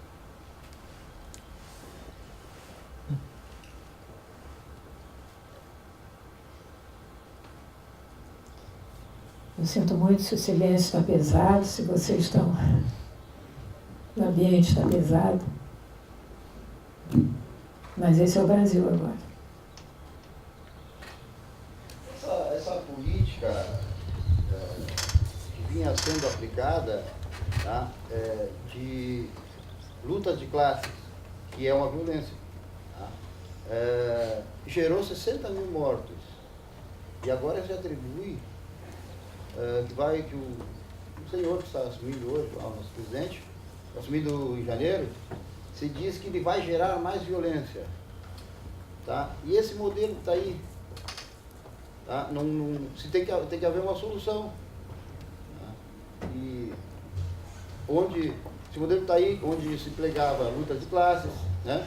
em que se dava mais valor, as entidades davam mais valor ao assassino do que à vítima, tá? Isso gerou uma violência, tá? Tu acha que esse novo modelo vai ser pior que esse que estava aí? Senhor, veja, violência sempre vai haver. Somos violentos. As culturas são violentas. As sociedades são violentas. Aquilo que eu me referi o tempo inteiro foi a um pacto social que mantinha essa violência dentro de limites toleráveis. Assassinos sempre houve, as prisões estão cheias de assassinos, né? Estavam dentro de limites toleráveis. 60 mil mortos é tolerável? Eu não sei de onde, a que situação o senhor se refere com esse número, nem de onde o senhor buscou esse número. De onde vem esse número? Esses são os dados. Como? Como? O senhor, desculpa, eu não ouvi. São dados de segurança pública. Olha, senhor, o que está havendo no Rio de Janeiro é um massacre de policiais militares. Eu choro por eles. Que não podem revidar. Eu choro por eles, não é porque não podem revidar. É a vingança dos traficantes no Rio de Janeiro contra a polícia que os confronta. Eles matam policiais militares como se mata mosca. A todo dia nós temos que abrir os meios de comunicação, seja a televisão, sejam jornais, e vemos as viúvas, vemos os filhos, vemos as famílias destroçadas pela morte desses policiais. Certo que é uma força maligna dentro das polícias, mas há o lado do bem. Agora, por que eles estão morrendo? Eles estão morrendo por conta do narcotráfico a quem eles combatem. E aí chegamos ao X da questão. O que fazer com o narcotráfico? A repressão cada vez maior, que o mundo já mostrou que o combate ao narcotráfico não deu certo, só recrudesceu. Ou, como tantos países vêm fazendo, vizinhos aqui de vocês, inclusive, libera-se as drogas. Libera-se as drogas. Acaba com a figura nefanda do narcotraficante. Porque ele, no Rio de Janeiro, é que está acabando com a gente. Porque eles fizeram, a topografia da nossa cidade não ajuda. O Rio de Janeiro é uma cidade de morros. Todo mundo que trabalha aqui na longa duração, desde a pré-história até hoje, sabe que se controlar os morros, quem está no alto controla quem está embaixo. Eles param a cidade na hora que eles quiserem bem entenderem. Estão no alto dos morros, eles dão a ordem, e quem vai desobedecer é quem está lá em cima. Eu não desobedeço. Se eu desobedecer, entra naquela situação. Manda quem não pode e vai desobedecer quem não tem juízo. Eu tenho família, eu quero continuar viva. Quem que nós temos que combater? É essa figura. No Rio de Janeiro, no meu entendimento, é essa figura que precisa ser combatida. Para nós continuarmos a respirar na nossa cidade, nós vemos acovardados. No momento em que se acabar com a figura do narcotraficante, nós nos vemos livres desses vampiros, são vampiros, se instala uma outra situação. Então vamos ver como é que a gente vai viver nela.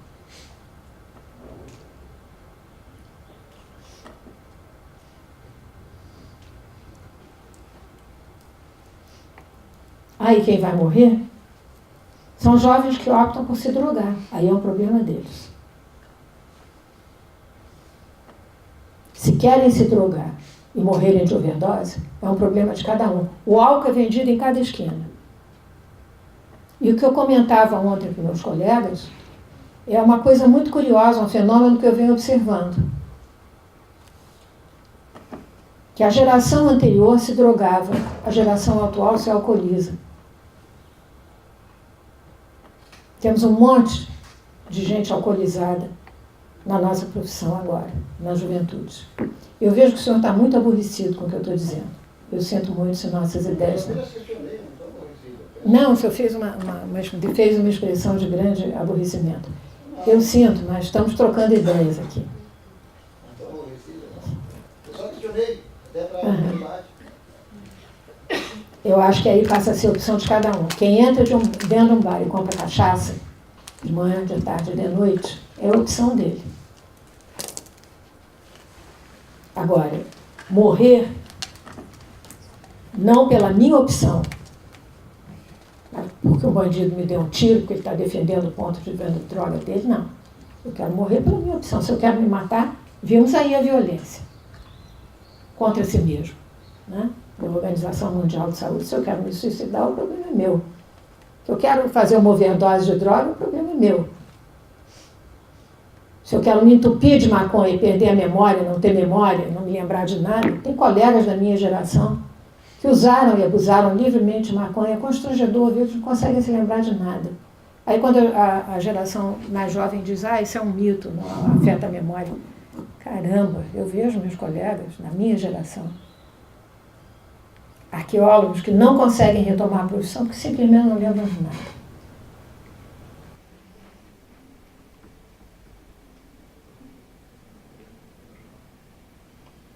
Mas é um problema de cada um, não é um problema de todos. Transformar isso num problema de todos é muito injusto. O que resultou em Chicago nos anos 30? Proibição do álcool. O que resultou? Vocês todos veem isso em filme. A proibição é a pior alternativa possível. Libera. Libera e acaba o problema. Acabou Chicago nos 30. Na minha opinião, a proibição até intensiva. Porque a pessoa não se atraída por isso. Com certeza. Sobretudo os jovens. Libera, deixa ele na esquina, vai comprar quem quer. Problema de cada um. Aí entra a família para educar o seu jovem, apontar o seu jovem onde estão os riscos. Cabe ao Estado fazer campanhas de esclarecimento à população. O que significa isso? O que significa o uso e abuso de heroína? O que significa o uso e abuso da cocaína? Pode acontecer isso. Não tem no cigarro agora, mas cigarro causa câncer? Qual que causa mesmo? Alguém vai discutir isso. Né? Faz campanha de esclarecimento. Vai fumar que nem um louco, que é a opção de cada um. Vai acabar com enfisema, que é o pior tipo de morte que existe, um peixe fora d'água, ou vai acabar com o câncer do pulmão. Ponto, é uma opção de cada um. Mas nós vamos proibir o cigarro, para ser o traficante de cigarro, por tudo quanto é lado, enfiar uma bala na minha cabeça que não tem nada a ver com isso. Espera ele dar um rei lá. Guarda ali. Deixa eu pegar uma.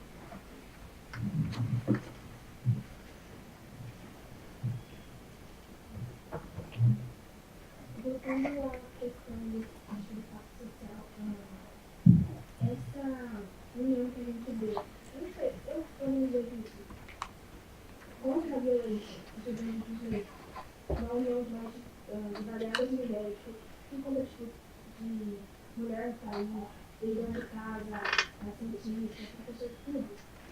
Contra a violência não é só que não é um reflexo da violência. Um reflexo? Eu tenho muito medo dessa palavra. Eu não vou falar certa, mas sim a consequência. Eu entendi que você diz que mulheres se juntam e fazem movimentos. Não, a união contra a violência, não só das mulheres, mas parte da sociedade brasileira. Um reflexo? Eu tenho muito medo dessa palavra. Peraí, eu entendi que você diz que mulheres se juntam e fazem movimentos. Não, a união contra a violência, não só das mulheres, de várias partes da sociedade brasileira, no caso falando do Brasil, contra essa violência que está surgindo, não seria uma consequência também da mesma violência? Na sua opinião? Claro que ela é uma consequência, porque ela recrudesceu de uma tal maneira que está levando as pessoas a se mobilizarem no momento oposto. Se ela não tivesse crescido e saído fora do controle da forma como ela saiu, esse movimento seria dispensável. Para conter essa violência? Repete que eu não ouvi bem. No início de um Sim, no meu entendimento, é o que tem que ser. Tem que ser construído um novo pacto social. Estamos numa situação de grande desvantagem, porque somos uma minoria face a uma maioria. Mas se você pegar esses movimentos, esses caras lidaram com minorias junto de poderosas maiorias. Vejam o que foi o movimento de Gandhi na Índia. Era uma minoria. Veja o que foi o Martin Luther King. Era uma minoria. Então, a gente tem que fazer alguma coisa. Ficar parado ou partir para mais violência ainda não parece ser o bom caminho.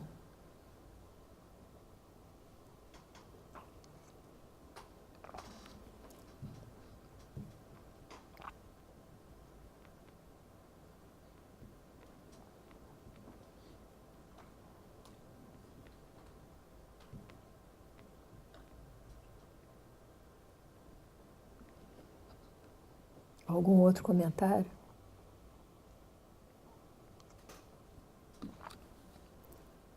Pergunta?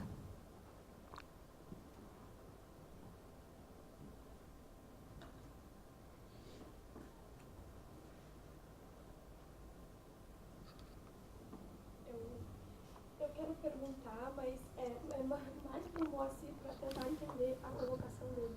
Eu entendi que tu coloca que a história da luta de classes matou muita gente. Foi? Não foi o resultado que matou. A política de se jogar uma parte da sociedade contra a outra, negros contra brancos Em que momento isso aconteceu? E quem citou isso? Porque eu vejo que a história da luta de classe é uma forma de resistência, né? Mas não da forma que vinha sendo colocada, de se incentivar a luta entre as classes.